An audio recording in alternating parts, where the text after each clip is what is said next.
Get my microphone on. Okay, 6 o'clock. I'm calling this board meeting to order. Today is Monday, June 9th, 2025. And that is our call to order. And now we are going to have a Pledge of Allegiance by Mr. Hobson. I pledge allegiance to the flag of the United States of America and to the republic for which it stands, one nation, under God, indivisible, with liberty and justice for all. Thank you, Mr. Hobson. Okay, so we are on item 3, minutes. Do I have a motion? Madam President, I make a motion that we accept the minutes from item 3A. Second. Thank you. Any discussion? Okay, Dr. Metcalf, please call the vote by acclamation. All those in favor of the item 3A work study session, meeting minutes, please say aye. Aye. Aye. Motion carries. All those opposed, say nay. Motion carries. Sorry. Very thorough. I like it. Okay, so item 3B, regular meeting minutes from May 12th. Is there a motion? Madam President, I make a motion to accept meeting minutes, item 3B, regular meeting minutes. Second. Okay, any discussion on this one? Mr. Lane?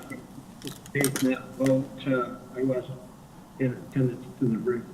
Did you guys understand any of that? No. No. Mr. Lane, we couldn't hear a word you said or couldn't make it out. Could you say that again, please? I'm not voting on that because I wasn't there. Oh, he's Oh, he's abstaining. abstaining. Got it. Okay, thank you. Okay, please call the vote. All those in favor of the minutes for item 3B, regular meeting minutes, please say aye. Aye. All those opposed, please say nay. Motion carries. Thank you very much. Okay, item 4, call to the public. All right, we have quite a few. And we will just, I'm going to go in the order that they were given to me. Dr. Metcalf will keep time. You will have 2 minutes. And so we are going to start off with Denise Lowell-Britt. I thought it was 3 minutes. There's so many of them. They're all going to say the same thing. They're running a pitch to Ian, pitch to us. Good evening. Thank you for your time tonight. I'm Denise Lowell-Britt, an attorney with Udall Shumway, and I'm here representing 6 of your member school districts: Apache Junction, Higley Unified, Cave Creek Unified, Gilbert Unified, Fountain Hills, and J.L. Combs. There are members of those districts here tonight as well, and I'm hoping that they will all have the opportunity to speak as well. So I'm going to keep my portion of this short, which is to say that it is certainly the desire of the member districts to come to an agreement as quickly as possible with EVIT regarding the EVIT IGA with the satellites, but it has been a challenging process thus far, and one that hasn't been, there hasn't been enough good communication, I would say. And so we're really feeling the need to spend more time to work through some of the really significant issues that we currently have before us. We are asking for an amendment to the existing IGA to extend until we can reach agreement, and also that the board support, endorse, and maybe direct EVIT representatives to participate in the mediation to help us work through the process. I would say that we were surprised as member districts to see some of the changes in the current IGA that we believe are unwarranted by law, by equity, and are detrimental to the students that you and our home districts are obligated to serve. So thank you for your time tonight. Thank you very much. Start the time again. Our next speaker is Jeff Cox. And just so you know, after that will be Bonnie Betts and then Laura Berry. Did I say that right? Lana Berry. So we're going to do Jeff Cox, Bonnie Betts, Lana Berry, just so you're queued up. Thank you, Madam President, members of the board, Dr. Wilson, I appreciate the time. My name is Jeff Cox, and I'm the Director of CTE at Apache Junction Unified School District. I'd like to read a short message for you. I was directed and asked by Dr. Robert Papalardo, our district superintendent, to speak on this on behalf of him, as he's at a statewide superintendent conference in Tucson and was not able to make it tonight. I'm here to implore this board to do two things as soon as possible. Direct Dr. Wilson to execute the amendment to the current IGA to extend the current IGA until the parties have reached agreement on a new one. To also direct Dr. Wilson to engage in mediation with the member districts. This is necessary because the parties are currently so far apart that there is simply no way that an agreement can be reached in the next 15 working days. Our district is extremely dismayed by Dr. Wilson's refusal to sign the amendment right away so that our governing boards, administrators, teachers, students, parents, staff, and community have a level of comfort and confidence as we enter a new school year. The reality is that we have no basis to believe that any counter proposal submitted by the members of the districts will be considered in good faith proposed by Dr. Wilson because of how apart the parties are. As a small district, that's building classes and programs for our students. It's imperative that this matter be settled as soon as possible. Financially, we need the peace of mind that we will be able to continue to utilize our resources needed to sustain the programs we promoted, recruited, and enrolled students in, based on the premise that we would have the continued provided previous support. At the moment, we have not received personally our 24-25 funding from EVIT. We ask that you please take action as soon as possible, approve the amendment to extend the current IGA until the parties can reach a new agreement. We need time to regroup. We need the parties to literally come to the table rather than limit engagement to email communication.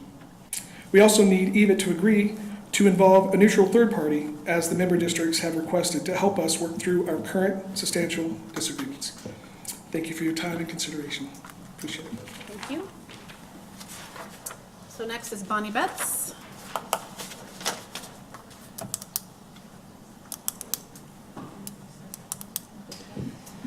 Good evening, governing board members. Dr. Wilson, my name is Bonnie Betts. I am the CFO at Gilbert Public Schools.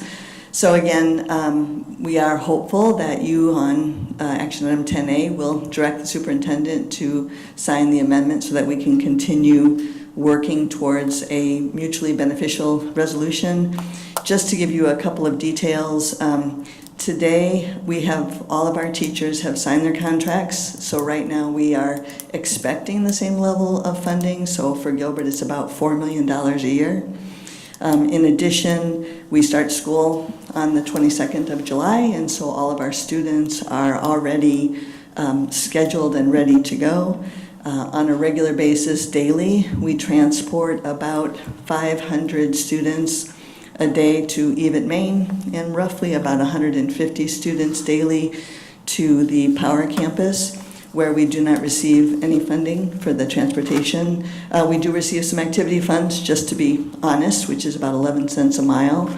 But so therefore, maintaining the financial support from EVIT for our programs is very, very important. Also, finally, keep in mind that at the end of 22, EVIT had about $80 million in fund balance and unrestricted capital. Fast forward a year later, it was down to 60 million. Fast forward a year later, it was down to 30 million. Just an indicator of why it's important that we have ongoing fund balance to be able to meet the capital needs of our very important programs, to make sure that we're providing choice for all of the students that are members of the EVIT CTED. That's all I have to say. Thank you very much. Thank you. So Lana Berry, and then on deck is Aaron McCray, and I need glasses, sorry. Okay. Lana Berry, Aaron McCray, Dr. Adam Wolf. So you're on deck. All right. Well, good evening, Board President and members of the Governing Board and to the EVIT administration. My name is Lana Berry, and I am the CFO of Chandler Unified School District and also a previous CTE teacher. Today, I'd like to address several concerns related to school finance, an important topic that directly affects our operations. First, let's discuss carryover funds. And I know you got to hear a little bit from Bonnie, but they're very important for our school district. We have not previously been asked about our carryover funds, our capital plans, or our budgets. If any member, including the administration or the governing board, requires further details, we are more than willing to provide information or arrange sessions at any time. We have specific plans and would love to go over the details with you as board members or the administration. For example, in the past, we used our carryover funds to expand our culinary arts programs at Perry High School. We'd love for you to come by and see those and see what we did. Carryover is also vital for bridging the financial gap, as we receive only 36% of our funding by December. Our first payment from you all was December 2nd, where we received it. So it's really important. Yet salaries and benefits for us begin July 17th. That's the first day of school, which makes up, salaries and benefits make up about 60% of our budget. These funds ensure that we can meet our operational needs. So it's important to have carryover because you've got to make payroll, and that's really important. Second, the proposal to reduce the IGA allocation from 87% to 70% with an additional 8% withheld for indirect costs, effectively reducing us to 62%, would significantly harm our CTE programs. These reductions were neither discussed with us CFOs nor district administrators, and no consultation was held regarding our budgets or capital plans. Our community values our programs and our opportunities they provide to their children. These cuts might directly impact a program that they value. Thank you. Yes, thank you. Thank you very much. Okay, Erin McCray. Erin McCray, Dr. Adam Wolf, and Amy Downs. Good evening, Madam President, members of the Governing Board, and Superintendent Chad Wilson. My name is Erin McCray. I serve as the Director of Career and Technical Education for Queen Creek Unified School District. Thank you for the opportunity to speak. I represent our district alongside other EVIT member districts, united in our goal to provide students with exceptional opportunities through collaborative, strong partnerships like this.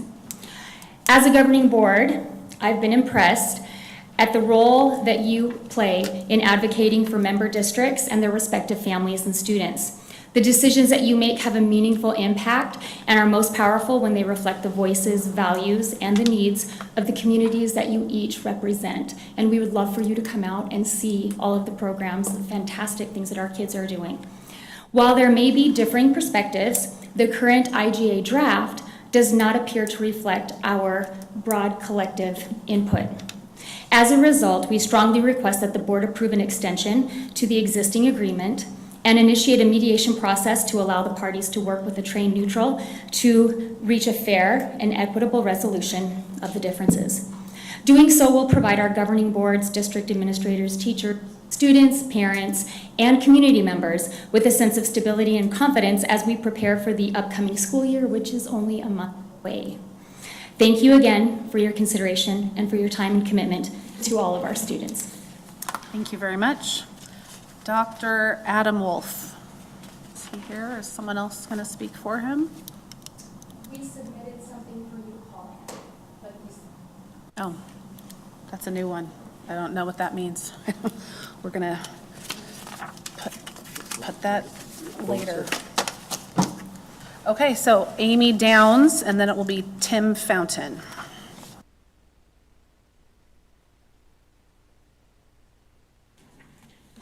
Good evening, governing board members. I am here representing Scottsdale Unified School District. I am the College and Career Readiness Director overseeing CTE. I was asked by Dr. Menzel, our superintendent, to speak on behalf of SUSD as he's at that same conference in Tucson. First, I want to express our appreciation for the partnership in EVIT launching a pilot fire science program at Coronado. The partnership with the district, EVIT, and Scottsdale Fire Department can be a real game changer for our students. Secondly, I want to acknowledge the ongoing conversations between our general counsel, Nick Buzan, and EVIT's counsel with respect to a new IGA. While those conversations are continuing, there are two items we'd like to ask the board to address, which have been mentioned, the requesting of the extension to the existing IGA while we negotiate, and asking to engage in that mediation with the member districts. SUSD has other concerns that were mentioned in other meetings, but just to mention the highlights, the two main concerns with this quality monitoring tool, number one, the placement rate being greater than 30% for job-related placement, and number two, the instructor quality requirements with relevant industry experience. These two improvements are not reasonable for SUSD. SUSD has a large college-bound population, and our students gain immensely from our satellite programs. Because they are off to college, they may not be doing a job-related placement right after graduation. SUSD wants to point out that students can demonstrate college and career readiness by post-secondary education. The quality tool should not penalize students who choose college for their post-satellite experience. Second, our teachers are professional teachers and they have taught for the last 5 years. They may not have Thank you. industry experience within the Time's last up. 5 years. Thank you. Time's up, Ms. Downs. Thank you very much. Okay, Tim Fountain. Next will be Stacia Wilson. If I said your name right, I hope. Okay.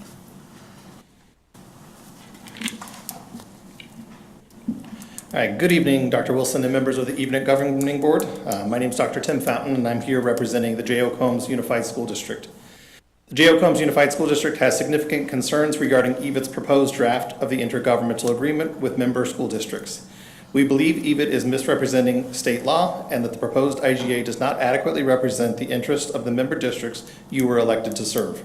Our primary concerns revolve around the proposed financial restructuring, which we find to be neither legally justified nor equitable. Specifically, the proposed 17% reduction in funding for our district is untenable and will severely impact our satellite programs.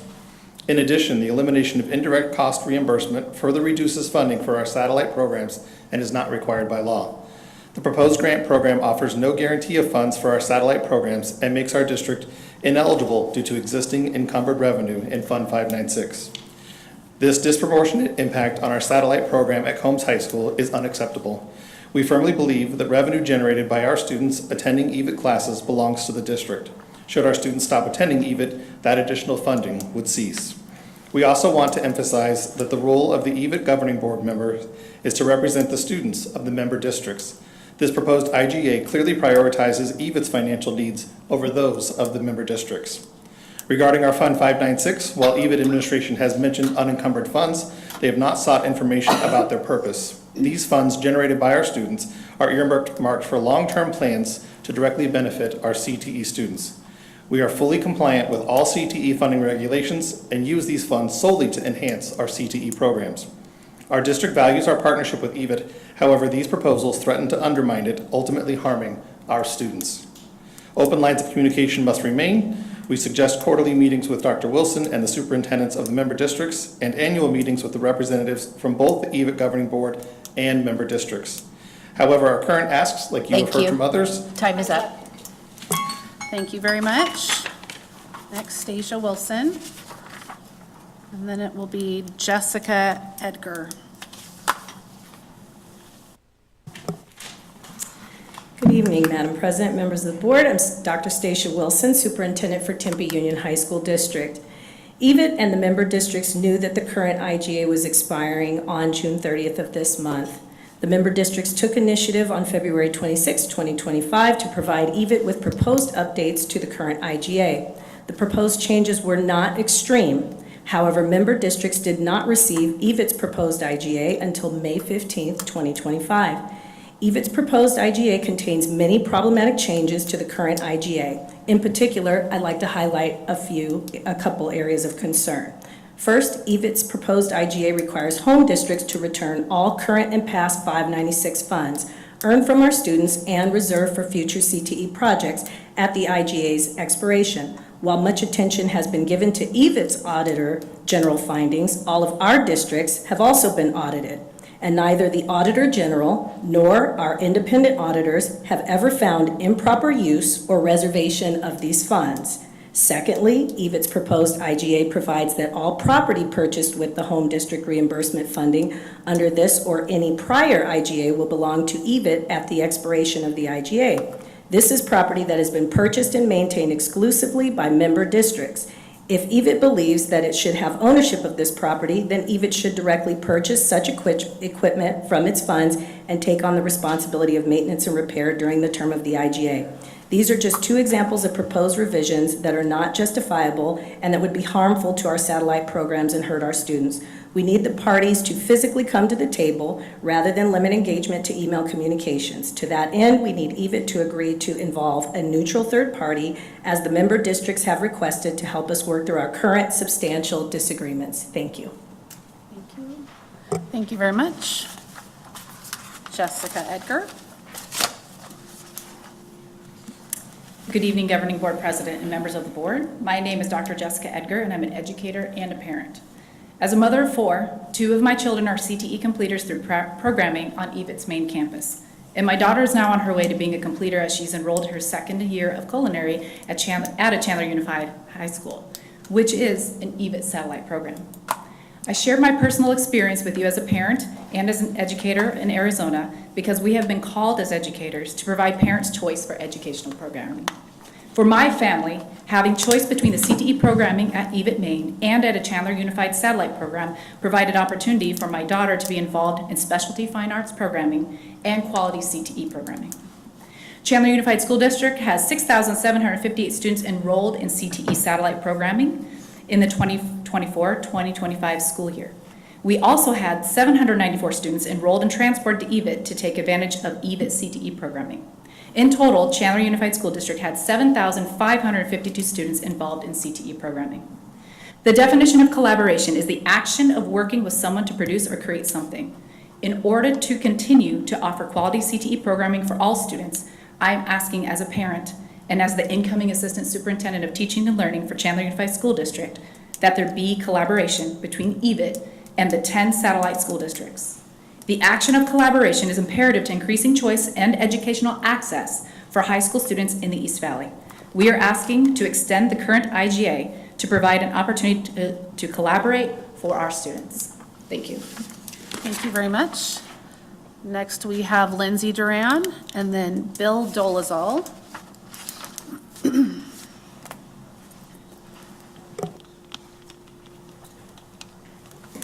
Good evening, Madam President and EVIT board members. My name is Lindsay Duran. As the CTE Director in Chandler Unified School District, I'm here on behalf of Chandler Unified School District to extend a warm reminder and invitation to an upcoming event that highlights our shared commitment to student success. On Wednesday, June 11th, we are hosting a lunch and learn at Chandler Unified School District. This event is designed specifically for our 4 EVIT board representatives, and we'd be honored to have you join us. You received a couple emails from me. The lunch and learn is an opportunity for us to share the exciting work happening at our CUSD high school satellite programs. We'll be highlighting innovative programs, dedicated educators, and the meaningful opportunity our students are engaging in every day. In the past, CTE directors were asked to recognize outstanding programs at an EVIT board meeting. Fortunately or unfortunately, because there are so many districts doing great work, that task would be far too cumbersome for just one meeting. So instead, CUSD is hoping to meet our EVIT board member representatives individually or in this small group throughout the year, starting with a lunch and learn June 11th. This event is meant to inform and inspire, offering a chance to connect, collaborate, and celebrate positive outcomes for our CTE programs we're creating. It's a time to come together and focus on student success and the partnership that makes that possible. Thank you for your time and continued service to our community. Thank you very much.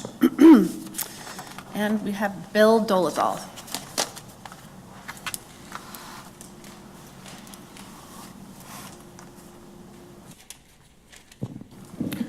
Madam President, members of the board, administration, my name is Bill Dolezal. I'm the extremely proud and privileged superintendent of the Cave Creek Unified School District. Thank you to all my colleagues. They've done an amazing job explaining, so I'm going to go a different direction here right now. Because we're so small, I have the privilege of, I'm the last interview of every single employee that comes into our district. There are 3 things I tell them about myself when they come in. Number 1, kids have to be our focus. We don't exist without them. If they are not at the heart of every decision we are making, then we are doing it wrong, and I expect them to tell their supervisor or come to me. Second thing I tell them is that relationships matter. Your relationships with your colleagues at your school, at other schools, with your kids, with their families, relationships are absolutely pivotal. If we as adults can demonstrate effective and affective relationships, that's going to trickle down to our parents, our kids, all the way down in school is going to be a great place to be. Third thing I tell them is that what I think a lot of people have lost lately is there's nothing wrong and it's always the best thing to do to be nice. When those 3 things fail or they're not in order, then an action needs to be taken. action of mediation, of sitting down. If we don't have students first, if our relationships are not effective, and if niceties, if the high road, if all of that is not working, then let's sit down and let's get somebody neutral to come in and help us get there, because that's where our attention belongs. Thank you very much for your time. Thank you. I'm ready. Absolutely.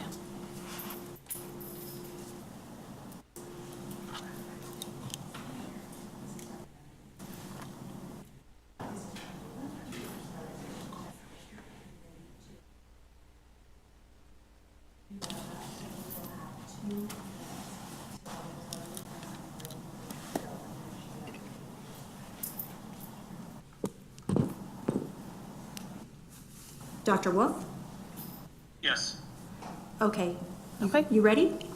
Yes, ma'am. Okay, go ahead. Good evening, Madam President, members of the board, Superintendent Wilson. My name is Adam Wolf, and I serve as Assistant Superintendent in Queen Creek. I appreciate you letting me phone in, as I could not be in attendance this evening. The proposed IGA significantly reduces funding for satellite programs in a state that battles parent choice. This reduction ultimately restricts parent-student choice within their own districts. Rather than expanding access, the proposed IGA undermines the local flexibility that is vital to meeting the unique needs of our communities. Can you guys hear me okay? We can. Okay, sorry. No, is that it? I wanted to make sure you got your full 2 minutes.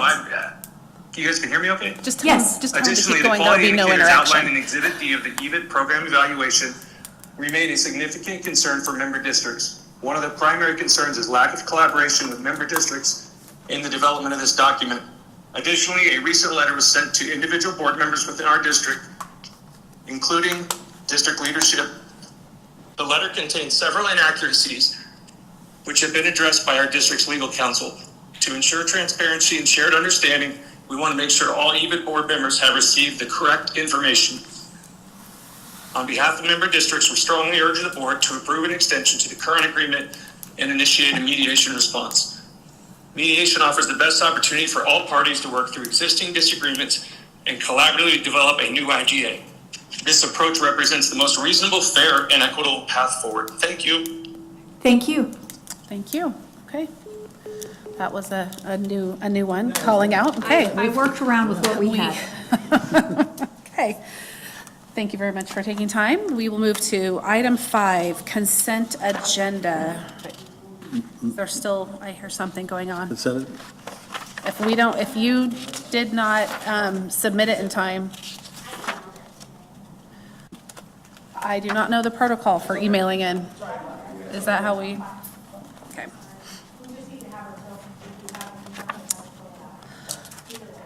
Yeah, I only ever receive them this way, so, okay.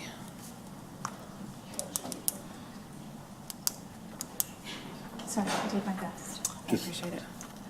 That worked, we can do that. Okay.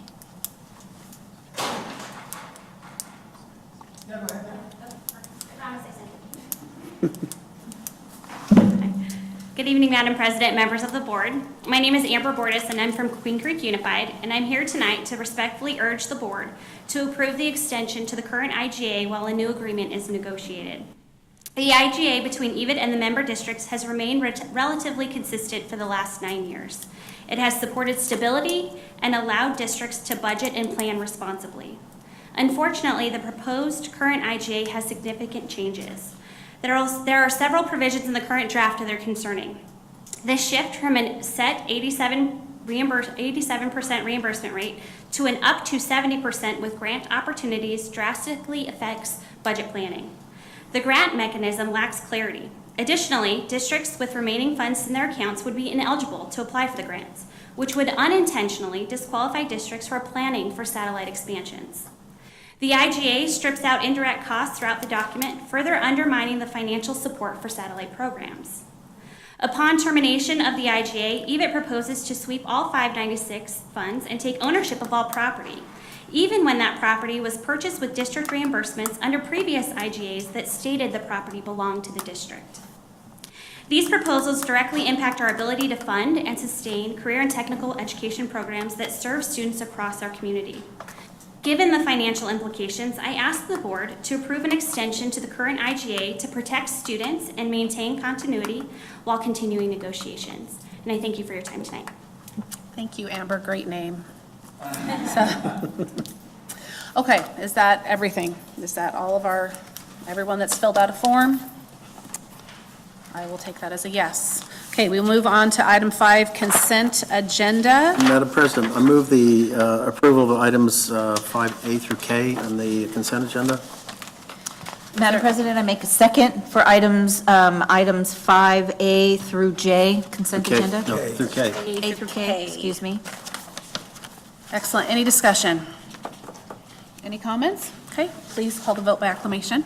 All those in favor of the consent agenda, please say aye. Aye. Aye. All those opposed, please say nay. Motion carries. Thank you. Item 6. Madam President, I move the approval of items 6A through C on the agenda. Is there a second? I'll second. I think Mr. Watkins beat you to that one, Mr. Boyle. I'm going to turn this over to Dr. Wilson just for item C, the job description for new positions. Madam President, members of the Governing Board, thank you. So one of the things that we always want to make sure we do is we're communicating the why behind a new position. And so you have 2 new positions that are on the agenda tonight for approval. One is a position that is designed to be, that will be paid back, by the Build Back America grant. And it's for the apprenticeship. And one of the things that we're realizing in the apprenticeship program is that we're doing a really good job connecting students to the program, but we have a challenge actually going out to business and industry and connecting business and industry to the students. So what we're asking is to have a position that solely is responsible for that conduit. We have an individual that works with our students to go find businesses. What we need now is an individual that goes find businesses and brings them to our students. It is funded out of the grant, so when the grant runs out, so will this position. It's not a continuing position. It's a position we think is needed to get the program up and running, to get the partnerships developed, so we can get our apprentices placed. The second is actually just an expansion of a current position we have. We're set to open the cafe here in the fall, and with that, and with our adult ed night classes and our associates, there's going to be a greater need to have that part-time position become a full-time position because we're running it now year-round. So those are the 2 new positions that are on the agenda. One is paid for out of a grant, the other is just an expansion of a current position because the role needs to be expanded due to program offerings. Thank you. Any further questions or discussion on this? Okay, please call the vote by acclamation. All those in favor of items 6A, B, and C, please say aye. Aye. All those opposed, please say nay. Motion carries. Thank you. Item 7, information and discussion. This is for, let's do A and B separate. The first read for A. Yeah, actually, you can combine them. Is there a motion? Actually, not a motion. Is it the, It's just- I've said information? I was going to say Correct. it's information discussion, yeah. So policy revision, first read. This is Dr. Wilson. Counselor? Right over to Mr. Cobell. Thank you, Madam President. Chapter 5, Section 34A8 refers to an appeal through the evaluation instrument, but we recently adopted a new evaluation instrument that does not have an appeal process, so we're just eliminating that policy. Chapter 4, Section 14, we're adding that the funds generated by the disposal of any grant-funded equipment must be used to fund the program for which the funds were originally granted, and that's just a requirement of the grant, so we're just putting it in to make the people who contribute to the grants happy. Excellent, thank you.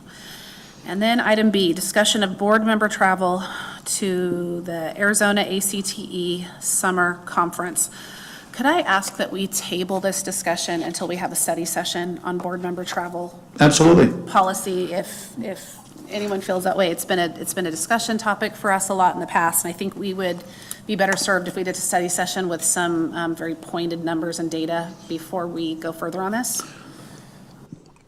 Totally fine with me. Okay. The only ask I would have is that you'll see in the action item, there's the action item for the summer conference. And so partly the discussion was to help trigger some thought process on the action item. I don't think we're going to solve the board travel, but if we are going to send board members to the summer conference, we probably need to know sooner rather than later so we can get the early bird special. Well, I think we should approve the people that want to go, or Okay. at least talk about, Fair enough. and then also get a study session on the calendar in the Fair future. enough. Okay. Okay. All right, so now we're at action items. Item 8A, approval of board member overnight travel. So who wants to go or who is going? Tell me names. We need to have names for this motion. And that is the Arizona ACTE Summer Conference that's down in Tucson in July. Do we have people who are signed up, ready to go? Don't all jump at once. Maybe this is a moot point. Well, this is a first. This is a first. Oh, gosh. We don't currently have any that we're aware of, board members that have planned or have asked to go. Historically, we've had several board members go, and it's a beneficial conference on a number of different levels for individuals, and so I think there is value in going. But sometimes it just doesn't work out in people's schedules, and so if we take a year off, we take a year off. Right. Okay. Yeah. Mr. Lane? He's now frozen. Okay. We'll come back to you, I guess. Mr. Lane, are you interested in attending? He's frozen. I'm not able to attend this yet. Okay. Okay. All right. Thank you. Action item B, budget proposal for fiscal year 2025-26. Madam President, move the approval of item 8B on the agenda, budget proposal for fiscal year 25-26. I second. Thank you, Ms. Mr. Boyle. Mrs. Perez, this is you. Good evening, Madam President, members of the board. I have a brief presentation regarding the budget, but I do want to emphasize the fact that this is based on a high-level estimate, given that we don't have any information from the state as of today. So just want to give you that quick update. And just as, I know it says there, but you're not approving the budget, correct? You're not adopting the budget. Adopting the budget, correct. What are they doing then? They are approving the proposed budget so that we can follow the following steps regarding posting and notifying the public regarding our budget. So we're not adopting them? Well, because the legislature hasn't released or Okay. voted on all the funds, so this is a best guess Correct. of what we're having, and then once it's released and we have the exact numbers, you will bring it back to us. Okay. And then we will have the exact numbers. So it's like an interim budget, right? Okay. So for the timeline, I know we have a couple of new board members. Just to give you an idea of what's happening on, today you're approving the proposed budget so that we can begin with the posting requirements. On June 23rd, we will be bringing the budget back, and at that time you will be adopting. Based on what information is available from the state, you might be adopting a budget that is based on the information we have as of now, with the opportunity to come back in Excuse me. September. Something happened to the audio, so Ms. Perez, at least I can't hear you anymore. Oh, shoot. Neither can I. Oh. Let's give our tech a minute.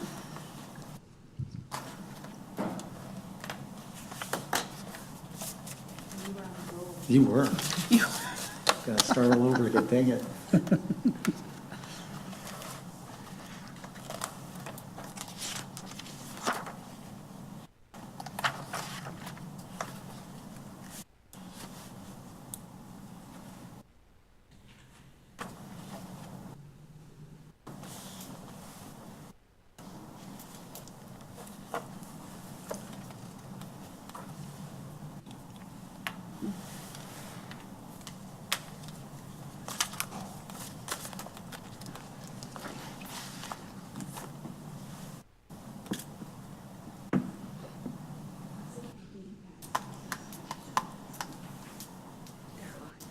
This is one of those times you need someone to tell a joke. Yeah, I know, right? Take the pressure off, tech. We need a court jester. Who knows a joke? I'm sweating like it's so friggin' hot. No pressure, guys.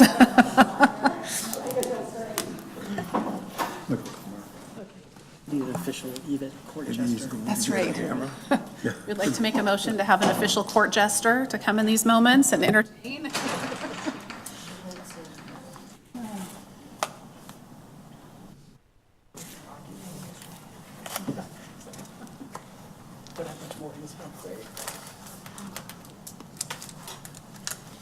I'll hear the. Something, still can't hear it. Can you hear us now? Mr. Yes. Boyle, Mr. Lane, can you hear us? Yes, we can. now. Okay. Thank you. Momentary glitch there or something.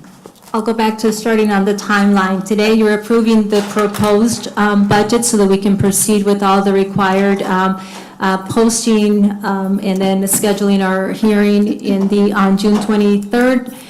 The board will have the opportunity to adopt the budget that's being presented. Then in September, if mandated by the state, we'll have another opportunity to do a revision with all of the information with the budget, any base level increases or anything that we receive from the state.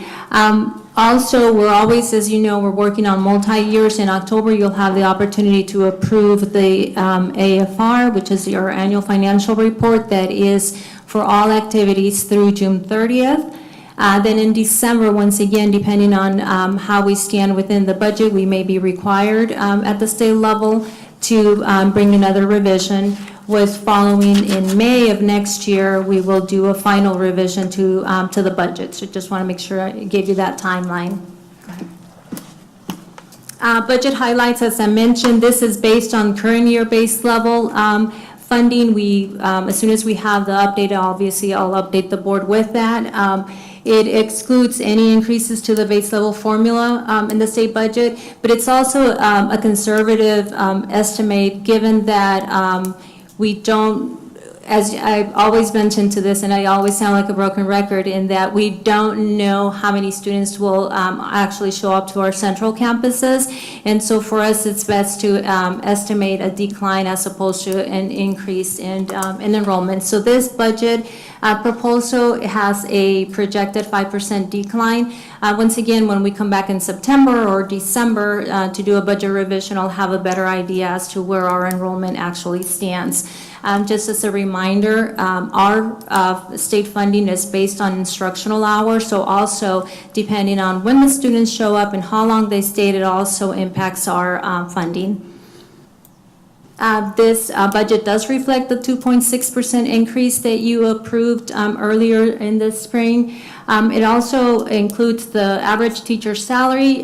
Just a note, this is average teacher salary over the 3 years, but it does not include any performance-based compensation. It only includes your base level. Okay.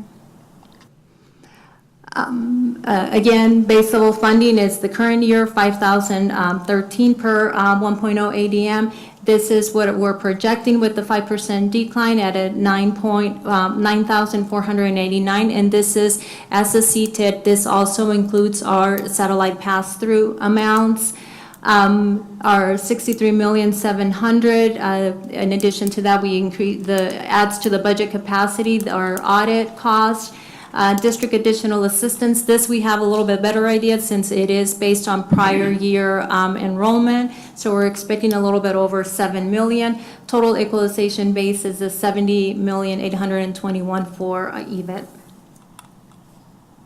This is the assessed evaluation equalization base. Again, out of the 70 million, we're expecting 15 million that comes from the tax levy and the rest from the county and state equalization. M&O projected expenses for EVIT, it's 18.6 million for our salaries, projecting at 249.73 FTEs. Benefits, 6 million. Purchase services, which includes our janitorial, printing, audit, special ed, elections, any additional legal that we may have, 3.1. Supplies, instructional supplies, as well as district and all our utilities as well, 2.7 million. And then any other that's projected in there, again, it's a 5% decline in our enrollment for satellite payments and any additional dues and fees. So our M&O budget for this year is 64,062,000. Go ahead. Classroom site fund, this is also one that it's funded based on prior year ADM, and so this is again closer than reality as opposed to the other where we don't know what's the enrollment's going to be. So we're expecting 3.9 million. Out of this, you approved 20% for teacher base pay. The additional is for the performance pay compensation that's approved under the 301 plan, along with the menu of services. It's also part of that 301 plan. Unrestricted capital, we have budgeted 25 million for this upcoming year, and this will, this also includes the amounts that are budgeted for the completion of our remodel at the main campus, along with the additional items that you see listed here, furniture, equipment, technology, vehicles, and any additional renovations that we may be seeking. Federal and state projects are federal projects. Right now we have, as Dr. Wilson mentioned, we have the apprenticeship grant as well as the Perkins. We have the E-rate Pell grants in our adult education program. State projects, 5.4 million. We have priority instructional improvement, innovative professional development, and the CTE industry certification, which actually on that one I made a typo because those funds have been depleted. Other funds, 14 million, and that includes our adult education, our school plan, civic center, auxiliary, and the other ones that are listed in there, enterprise funds, internal service funds. Any questions? As I said, we'll have more information for you based on what the state outcome is on funding for next year. Okay. Any questions? I've got a couple of questions, Madam President. Go ahead. Thank you.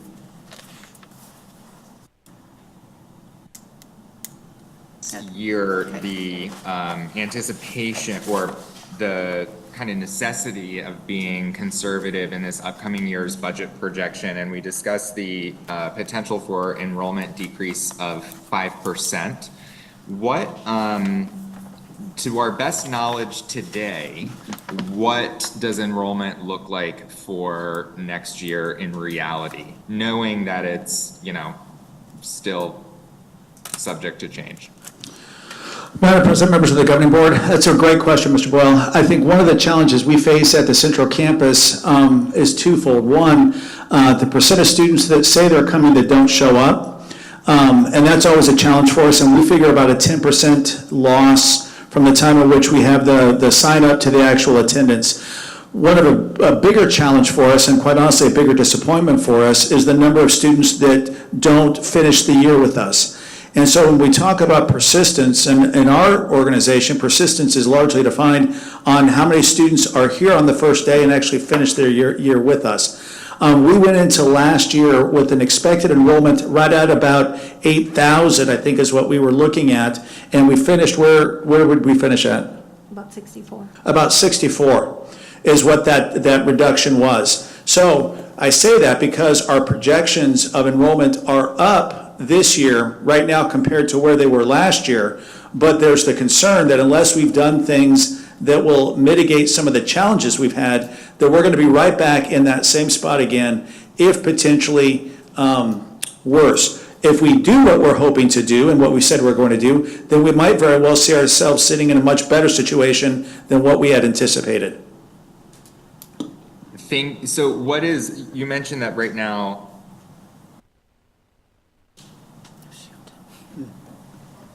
enrolled as of today, even though, you know, given attrition and given retention, that number might decrease. What is the ballpark for what that number is going into next year? Going into next year, it's about 8,600 going into next year. Thank you. And then this is a question that I can reserve for next time because it is obviously subject to change with the decisions of the legislature, but I'd be interested, you know, we've outlined some strategic priorities for us as a governing board. You know, we've looked at our data, we have, and obviously Hope Tech, obviously adult education programs. So at our next meeting, if we could please hear a little bit more about how the expenditures reflect those priorities, I'd be really interested to kind of ensure that we are, I'm confident we are, but to ensure that we are seeing expenditure amounts that are, you know, going towards making sure Hope Tech is well resourced and making sure our adult education programs and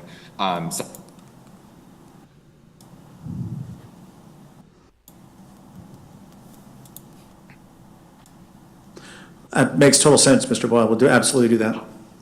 And thank you. And then last kind of question, and potentially, I mean, we had significant public comment to this point in the meeting earlier. given that a pretty large chunk of the budget goes to satellite programming, at what was the number and the expenditure listed for satellite pass-through dollars based on current IGA parameters? Because that could have a fairly material impact on how the budget.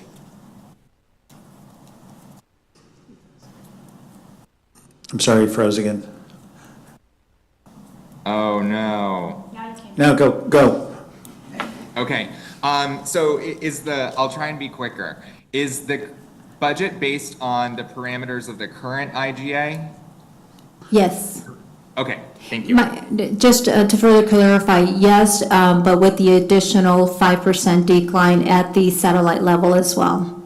Okay, thank you so much. I have a quick question, and forgive me, it was a silly question. You said there's a fall off, last year there was a fall off of about, what is it, we had 8,000 and only 6,400 complete, and you said those were mostly in the satellite programs? No, those numbers there were central campus, okay. yeah. Do we have any idea what that is, just kids changing their minds? I mean, it's... So I think there's a number of different reasons why we have situations like that, and I'll explain what we're trying to do to mitigate some of that. I think one of the challenges we went into a year ago, so going into the start of this past school year, was I don't know that we, as an EVIT Central Campus, did a sufficient job really communicating to our prospective students what the program really was, or what to expect when they come to EVIT. And so consequently, I think the students thought it was going to be something that they'd be interested in, only to find out that it wasn't. That's one issue. Second issue is that sometimes students would come to us, they would sign up, but unfortunately, it wasn't going to be able to work in their master schedule at their home high school. So therefore, as much as they wanted to, it just didn't work out for them to come. We had some students that just moved. We had some students that said, I thought it'd be great, but I'm looking at my schedule, and I played sport, I'm just not interested in it. So there's a lot of different variables that led up to those students not showing up. Some of the things we've done differently this year is I think our recruiting team did a much better job when they went out and talked with students about really painting the picture for what the program is and what the expectation is at EVIT, so students come in with a much better understanding of what to expect if they're going to be an EVIT student. I think we've also done a much better job from the time in which the student enrolled until now, having kind of that drip communication so that we get kids engaged and keep them engaged. So, at one point in time there was huge interest, and all of a sudden maybe that interest kind of laxed because we didn't necessarily engage in them. And so we've really been much more concerted from November till now, when we're going to continue on through the summer, kind of engaging students and parents of first-time students. One of the things that we're really working to do better at is that when you have students that start with us that don't finish with us, or if you have students that start with us but don't come back the next year, there's a lot of reasons why that might be the case, and some I just described, but I'm a believer that the single biggest reason is that we didn't provide value-added opportunity for the student in the classroom. Okay. And so one of the things that we continue to work on and work with our faculty and staff is to continue to recognize and enforce what makes CTE great, right? It's the hands-on movement. It's the actual getting involved in the application sooner rather than later. It's about creating an environment that students want to be a part of and want to come be a part of. And so Dr. Doolin and her team have done a really nice job working with our staff all this past year, then this summer going into next year, working on ways to continue to engage our students so that they see value added in being here. It's the recruitment, it's the drip, and it's the idea of communication and connection, and it's the idea of once the student gets here, having them recognize the value added that we believe they deserve. And I'm hopeful that those pieces will mitigate the losses that we've experienced from a year ago till the end of this school year. Gotcha. Thank you. Any other questions before we move on? Okay, thank you, Dr. Wilson and Dr. Perez, and give an honorary title, Mrs. Perez. Thank you so much. We're on item 9, call for executive session. Madam Chairman, I move to an executive session. Hold on, I think you do have to do the action item on. Yes, we do, thank you. Got ahead of myself. I have Dr. Pepper in the room. I'm excited and I'm waiting for that. Teaser, board members, I'm going to be drinking Dr. Pepper. Okay, so we have. I need a motion. We have a motion. We have a motion, okay, I'm glad you're all here, keeping me on top here. It's been seconded. Okay, it's been seconded, so please call the vote by roll call. Roll call? Yes, ma'am. Okay. All right. Please let me know your thoughts or your approval on item 8B. Let's see, Mr. Watkins? Aye. Oh, gosh. He said aye. Yes, I know. Thank you. Mr. Hobson? Aye. Mr. Hunt? Aye. Ms. President? Ms. McAfee? Aye. And Hancock. Mr. Hancock? Aye. Dr. Metcalf says aye. Mr. Lane? Aye. Mr. Boyle? Aye. Motion, all those in favor say, we've all said yes. Those opposed? The ayes have it, motion carries. Okay, thank you. I fudged that one up and it just, it worked. We're all good. All right, now we are executive session, item 9, call for Madam executive President, I move session. that we go into executive session for items 9 through A through D. Yes, and a second? I'll second. Excellent.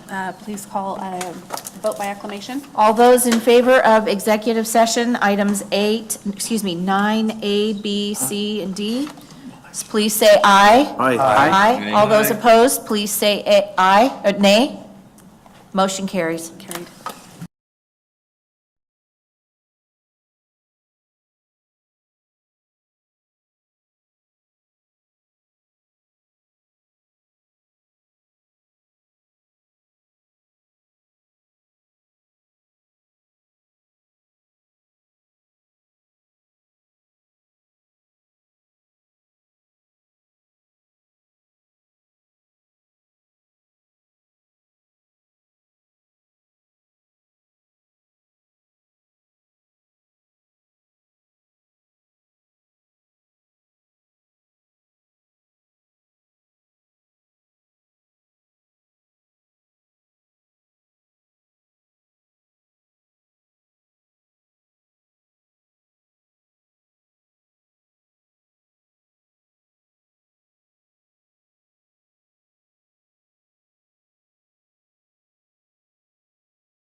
glasses? Okay, sorry, I need. Okay, we're good to go? Tech, we're on, we're good? Let's do item 10, action items, A, B, C, and D. Do I have a motion for Mr. Hobson? Madam President, I move that we direct, with respect to 9A, we direct the administration superintendent. Sorry, and- 10A, that was my mistake, And 10A. council to proceed as discussed in executive session. Is there a second? I'll second. Thank you. Let's call for a vote by acclamation. All of these will be vote by acclamation. Okay. All those in favor of items 10A, B, C, and D, please, no? No, we're just doing one at a time. One at a time? Okay, sorry. All those in favor of item 10A, please say yay. Aye. Aye. Those opposed, please say nay. Motion carries. Okay, action item 10B. Madam President, I move that we adopt the hearing, with respect to item 10B, we adopt the hearing officer's findings and recommendation of expulsion for students A and B. I second. Thank you. Any Now, discussion? do we want to word it that way, or do we want to say as discussed in executive session? You actually Well, we've mentioned. already That's how it's said it. written. That's how it's written. It's That was the way it was it's written. written there. His hearing That's officer, the bar. the hearing officer's findings and I was gonna say recommendation council. were for expulsion of the Okay. students A and B. Okay. Sorry. Okay, please call the vote by acclamation. All those in favor of item 10B, please say yes. I'm sorry, I'm tired. Aye. Aye. All those opposed, please say nay. Motion carries. Thank you. Action item 10C, possible action regarding a performance bonus for the superintendent. Do I have a motion? Madam President, I move that we award the superintendent a performance bonus of 20% of his base salary under the terms of his employment contract. I'll second that. Any discussion? Okay, please call the vote. All those in favor of item 10C, please say aye. Aye. Those opposed, please say nay. Motion carries. Thank you. And then item 10D, possible action regarding superintendent's employment contract. Do I have a motion? This, Madam President, this one's a little complicated. I guess we move the board's attorney and superintendent to prepare a new contract with a base salary of $300,000. I thought we wanted to say again, as discussed in. As discussed in. The problem was that the council wasn't present for. Well, as discussed in But executive session. Look at the executive session minutes, Kenny. Yeah, as discussed in executive session. Can you? I'll second. Did you discuss that will the minutes reflect the term of the contract? How many years? Yes, yes. We correct, Peter? They do. Thank Okay. you. Yep. Okay. Do we have a second? And my 10% sorry. agent fee, was that included? I'll second. Okay. There was some discussion of you washing my car. Okay, please call the Okay. vote. All those in favor of item 10D, please say aye. Aye. All those opposed, please say nay. Motion carries. Thank you. Okay, item 11, staff report. Dr. Wilson. Madam President, members of the governing board, just summertime is never a slow time. We wish it would be, but it's not. So this week, we started OFI Days, which is our fee days. And I want to give Dr. Schreiner and her team and the folks that she's been meeting with credit, because she's really kind of taken the lead in trying to arrange that process. If you remember, a number of years back when we'd have fee days, we used to hold it outside, and then we moved it into building 14 and 15, then went to culinary, and each and every year it's getting better and better. But I think this year, now in building 1, at least today, the first day, seemed to be much smoother and much more efficient than what we've had been in years past. And so that's a wonderful, wonderful thing. That we did 861 today, is that what we did? And the good thing is that we've also been doing a lot of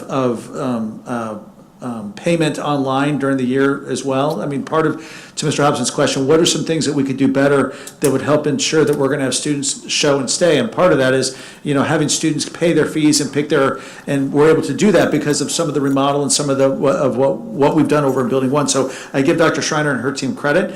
I was talking to Dr. Doolin when we were on a break, and she had a professional development today opportunity that we were providing, and we provide that not only for our faculty and staff, but we open it to the faculty and staff in the CTED. This was just sending districts.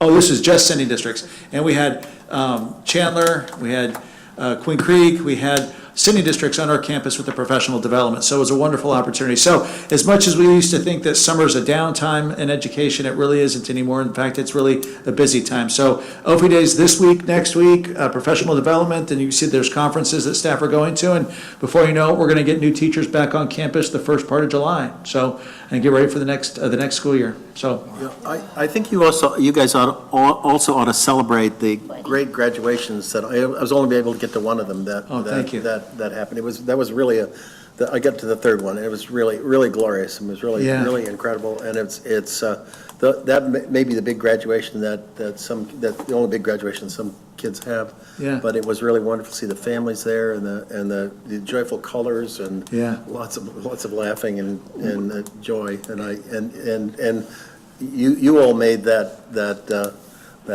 occasion possible for those families and kids. So thank you. One of the things that we do that it was hard to get to this point because of the nature of just being who I am, but we really a couple years ago during the completion ceremony, a storm was brewing, and remember we had to get it done and get it out. So we just cut everything out. So let's just get it going. And from that ceremony forward is kind of the schedule that we've kept. So I was talking to a friend of mine whose daughter was graduating from one of our partnering one of the campuses here in the Valley. And on their graduating class was about a third of what ours was. Wow. And their entire graduation ceremony was about 2 hours and 45 minutes. Wow. We had 3 times as many, and we did ours in just a titch over an hour and 20 minutes.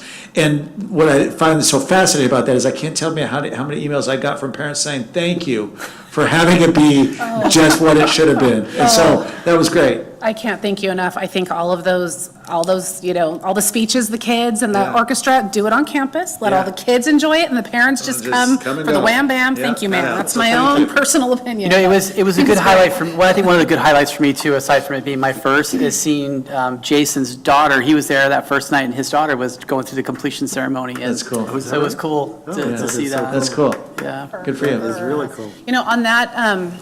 On that topic on graduation is the Surge Tech graduation in August, correct? Yes. Where is that going to be held? Because it's here in Building 1, okay. On the main campus. At some point in time, as the programs grow, we're going to have to begin looking at different venues. But for the first couple of years, we're probably going to be able to do a nice graduation ceremony here in Building 1 and on the main campus. Inside in August. Inside, yeah. How lovely. Are you looking at local land for our stadium?